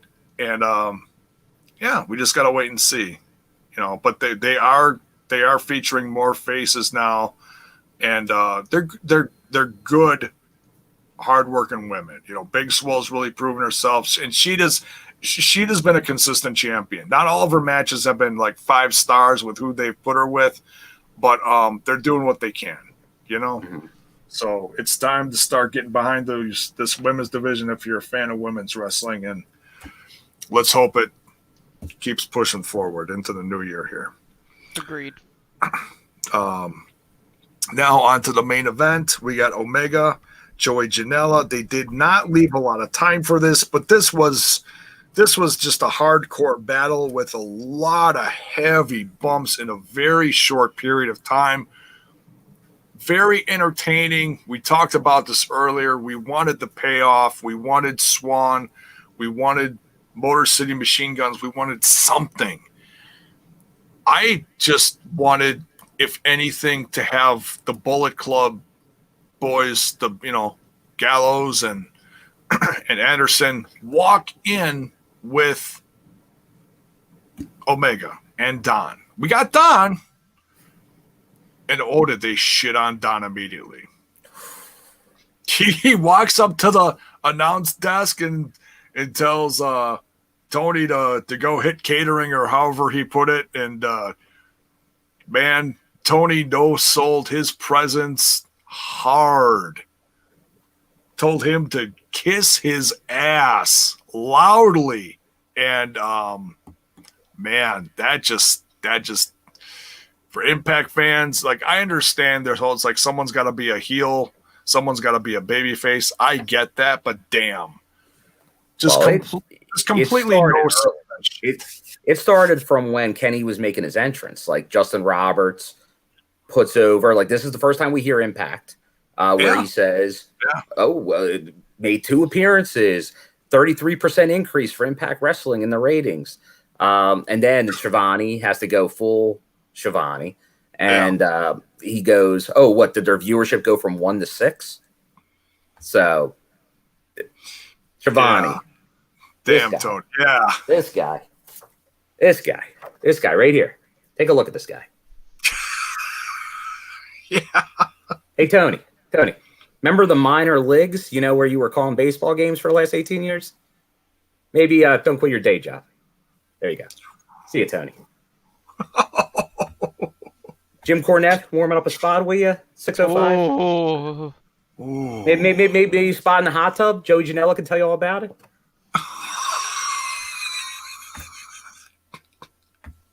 Take Access TV out your mouth, Shivani. Basil, what were your thoughts on this whole thing? I don't have thoughts on this thing. No.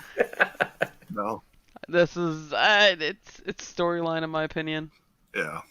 I think it was storyline. I think it was just Tony playing up being pissed off at Omega and Don for what happened in the title match. I mean, if I was a company guy, I'd be like, "Yo, fuck this guy. The way how he just went about everything, like, you know what I mean?" Yeah. So I hear ya. I get it. Like, I get it. Yeah.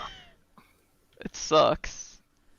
It was just very bold. It was very bold. It's the boldest I think we've seen Tony. Like holy shit, Tony. He's going back to 2003. Who knows what happened in that one day that he worked for TNA? So that might still be resonating with him. He's thinking about quitting the business again for 18 years. 18 years. It was hilarious. He's like, "I worked one night for TNA and I quit the business for 18 years. Damn. Come on, Impact fans. We can get it to happen again. Scare him. Chase him off. No, I love Tony. It was a little surprising. It was like, holy shit. Heel Shivani. It was strong. I loved Callis on the mic, and then Joey started to get the upper hand on Omega. Don started shutting up. I loved the spots. The spots were hardcore as hardcore gets in a very short period of time, given what they had on TV. That leg drop that Joey gave Omega on the table outside of the ring, he landed right on his head. I was like, holy shit. And then the bottom, and then the legs came up through the table. That couldn't have been good for anybody. Yeah. And that's the kind of table spot you don't want to happen, where the table starts splintering and can really get sharp and do some serious damage, as opposed to the table just breaking, Damn, that table just exploded. Yeah, that was worrisome when Joey was on the top rope. He almost looked like he was losing his balance, and then he was like kind of pulling this jump over, but then get into a seated position in a really tight spot. I'm like, "Oh, Joey, what are you doing, man?" Yeah. And I think Kenny gave him a little receipt on that first kick, man. That looked stiff as hell, in my opinion, when he got back in the ring. And then gave him 2 V-triggers, and it went back and forth. It was short, but I enjoyed it. But what was the best part about this match, JAYBONE? The commentary from Don Callis live at ringside. I loved the commentary. I did love. Yeah, and then he gave Kenny Omega the mic, and he had the mic through like half the match while he was kicking Joey's ass. I did pop for that. That was entertaining. I did enjoy it. Very heelish. I felt like that was well done. And then, of course, they're no selling Don. Like, oh, damn, Don, shut the hell up. I did enjoy that. Basil, what did you think of that? I liked it. I thought it was him just playing up the obnoxious heel, turning it up to 12. Oh, he totally Uh, did. Yes. yeah, I mean, I enjoy it. I like seeing Don in character again. It's giving me Cyrus of the Network vibes right now, especially with how crazy he's going. Because it's weird because I see Don so differently now. So like I see Yeah. Don as this very professional businessman who's focused on his work when we're at Impact. So Yeah. like getting to see him as a character again has been very good because Scott D'Amore has really taken over the character aspect with leadership where Don himself has been more of Really stepped his to the side. well, not step to the side, like he's more in this executive role, um, where he does the show with Jimmy Jacobs, Aftershock, or is it Aftershock? Is Yeah, it Yeah. Afterburn? yeah. Aftershock? I don't know. Um, But he's really getting afterwards. away from that side now. Yeah, Yeah. now that he can't be on there, so that there's been Yeah, no he- Aftershock for a while. Yeah, well, I mean, the last 2 weeks he really can't. I mean, Yeah. but I mean, Don does do a lot from what I see. He gets very hands-on. So seeing Don being able to reprise this um, in more than just a commentator role has been nice, and I'm kind of hoping this will lead to Madison being able to call the entire pay-per-view Mm. at Hard to Kill. Is what I'm really hoping for because I think she deserves it. She's earned it. Um, want to see. I would like to see that. I kind of want to see a 3-man booth between Stryker, Josh, and Madison. Yes. If we're gonna keep Josh in the booth. I mean, I want to see a Madison Stryker combo personally. I think that's like that winning formula in my opinion that we haven't tried out yet over at Impact. If Josh ever wants out at some point, Give me Stryker and Madison. Yes, I would love to see that because Stryker is very good at what he does. Yeah. Great play-by-play, and he can also tell you history on so-and-so in the ring, what they've done in the past, and that's nice little nuggets of information you should consistently at some point put in these episodes. Any other thoughts on this, Bill, you want to throw in here before we wrap this up? On this match, I think it kind of covered it. Kenny got all this stuff in. He's playing the heel, the perfect heel, which is tough to do, honestly, in AEW. It's like the big indies. Nobody gets booed. So it's good that he's kind of getting some heat, which is you like to see. Don's helping that, which is great because Don's a natural heat seeker. So that's rubbing off on Kenny. But it's going to be interesting. We see where it's going there because obviously we already touched on how the match ends. And you get Pac and Phoenix and Pentagon coming out. So you got that coming up. Obviously, long term, there's something with Pac going on here with Kenny. So then, obviously, greedily from the Impact side of the equation, which I agree, it's going to be one-sided, at least for now. Although I would love on maybe one of these holiday specials, a paid advertisement from Scott D'Amore. I think that would be fantastic. That's what I was hoping tonight. I was hoping to maybe get a commercial for Impact. A little something. If not, nobody's showing up because I wasn't counting those chickens on that happening. But at least some type of acknowledgement of because the first paid advertisement was one thing. That one that we saw on Tuesday, that was below the belt stuff right there. That wasn't just a funny Tony there. That was Shivani was a little. That first time he was a little shooty, but it was just full on from both of them on the last one. So as we keep saying, you need a receipt. Impact's got to deliver that receipt at some point. Along with, and here's a full card. It's like, oh, damn. Yeah, it's so I would like to at least see maybe like a paid advertisement, if not on the show. I get that. It's not a partnership. Don's saying that. So yeah, maybe Rich Swann, Good Brothers are not showing up. That all happens on Impact TV, that's a reason to go watch it on Access or Twitch. That's fine. That's where you're going to get the rivalry. But you got to at least acknowledge when they're ripping on your TV station and things like that, you got to respond. You can't. And I know Scott did on social media, and maybe that's all. That's it. That's all that's going to happen. Because that's powerful. Social media is powerful, so that might be just what it is. But I'd like to see at least something on TNT at some point shown regarding a response from Impact. Yeah, I mean, they're certainly acting like the heel in this back and forth. You know, the way they're presenting it on AEW.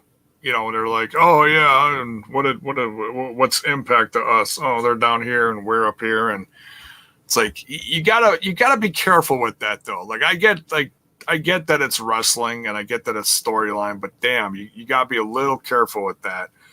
And I'm just being quiet here for everyone, just because I can't speak too much, without getting fired. So I'm gonna be quiet here. Yes. That's why we have like Kevin Martin on the Tuesday show and Ingrid. They can only say so much. Yeah. So I'm being quiet for a reason right now, because I know what's happening, and the way how he shoots stuff. If I say something wrong, like, yeah. No, I get and that's the same way that Trent had to be. What's what I'm looking for? Oh, I know. Trust me. I was like, how the fuck are you gonna pull this off? And that's the thing. I was like, coming up to Trent the next month that. of TV. I'm like, the next month of TV storyline. Yeah. And I compliments to Trent. Trent did it very well. You know. Yeah. He gave real vague opinions on this and that, and I could hope to see this and let everyone else's opinions rise above his little thoughts here and there. Yeah. So we can only react to what we've seen so far. Yeah. So like obviously, and I know people are bringing it up about Anderson and people saying stuff, the Young Bucks teasing the Generation Me pictures. They're all trolling us right now. Yeah. But could it turn into something? Sure. Right now, though, we have nothing to believe it will. Is what the nuggets they've given us. And there's even knockouts that are saying, hey, I'd love to do this with so-and-so in AEW. And all we can do is hope that somewhere down the line, maybe like, okay, for now, so we're getting, the Bullet Club versus Swan and Motor City Machine Guns. And then maybe that's all we're getting at Hard to Kill. But then maybe there'll be a receipt down the line where the women will get involved, between the knockouts and AEW women in a future pay-per-view later in the spring. A little here, a little there. It's all good for business. Mm-hmm. We just got to be patient. And I know, look, trust me, I get that. I've watched a lot of wrestling since I was a wee little nard. And as you grow up, your fandom changes, you mature, you like stuff. Like at some point, you start cheering like it was like the NWO and they're the biggest heels in the business, but they're so cool, so you're cheering the heels and then you're booing the baby faces. Your fandom changes throughout your life. You like this person, now you're liking the bad guys. And then you go back and you cheer for the baby faces. It all changes over time. We gotta be just reminding fans, just be patient. Trust the business. This is a lot of fun. Overall, it's all good for the business. We want to see more. We just got to wait till it plays out in front of our eyes. So. Yep. All right, boys. Enjoy the ride. I gotta be up in 6.5 hours. There you go. All right, we wrap it up. Basil, let them know where they can find you. You can find me on Twitter and Instagram at BZ, like how it is, and the handle over here. I don't never get used to the mirrored. Yeah, it's okay. Look. It's yeah. And then Twitter or Twitch. It's the same thing with one extra E on there. I'll be streaming tomorrow with a bunch of some Canadian indie wrestlers like BMD and Space Monkey, and then we'll be playing some Among Us at 8 o'clock Central tomorrow, And you can find me and Trent on the Backstage Boys Pod on Monday nights at 10/9 Central or 11/10 Central. Yeah. That's at the BSB show. There you go. Go listen to their interview. Go find them on Twitter, and then you can find the post for the interview that they had with the editor from PWI. Great conversation. Bill, Right. Where can they find you? Well, they could find me on Twitter and the Instagram at my name, at William M. Gardner, G-A-R, Danny R. But that's not what we're focused on tonight, J-Bone. We're focused on Smash This Podcast, getting to that 1,000K subscribers on the YouTube. So, yes, Team Twitch, we love you, Team Twitch. If you don't get on the YouTube, get on the YouTube, subscribe, smash that like button, smash that. Then get the notifications, do all that, subscribe, Smash This Podcast. It's time. It's time. It's Smash the time. A long time podcasting for the J Boomer. Yes. Someday. And you can find Smash This Podcast. All the links are in the description, the face botch, the Twitter box, the Instaneck. It's all there. And thank you, Team YouTube and Team Twitch. You've been great. Let's keep the numbers going up. And we'll see you down the road real soon. Tomorrow night, throwback over on our little podcast, Total Nonstop Impact. Good night, folks. Much love. See you soon. Bye.